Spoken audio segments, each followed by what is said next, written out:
what makes you high risk in auto, home, or business insurance? Because this is a phrase that a lot of insurance agents use that really doesn't mean anything to the average person. Let's start with auto insurance because it varies so much from insurance company to company. National General, for example, they probably wouldn't consider you high risk unless you have multiple tickets, multiple accidents, and a DUI and an SR22 required because that company is more designed to work with those kinds of people, that kind of a driving record, versus someone, a more name brand like a Safeco or Liberty.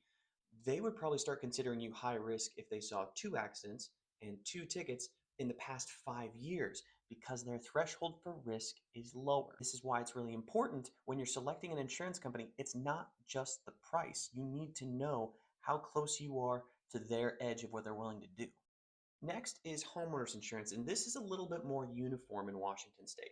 In general, things like if the roof is in really bad condition, where there's lots of moss, you can see sagging, you can see that the granules in the composition roof have started to deteriorate. Having a trampoline or having a dog with bite history, those are things that underwriters really don't like to see because of what they can cause. Even things that you might not think matter, like for example, having a bunch of brush just sitting up against the home, or lots of junk in the yard, because to an underwriter all of these little things show them how risky you are in your personal life. How much do you care about preventative maintenance to keep bad things from happening? In the commercial space, frankly, this is kind of all over the place. There are certain class codes in Washington that are just straight up high risk. No one wants to do them. One of them is trucking.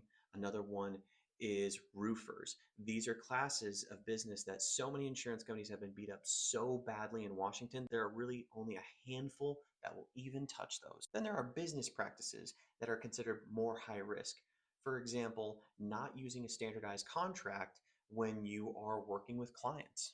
And there is such variety in commercial that it's really hard to talk about this, but some examples, it can get down to really nitty gritty details you think wouldn't matter. Like in cyber, you need to have multi-factor authentication enabled on every single device. That's not a bonus, that is a standard now. If you don't have multi-factor authentication, it's really hard to get a good cyber liability policy. You can get a crappy one, sure, but not a good one.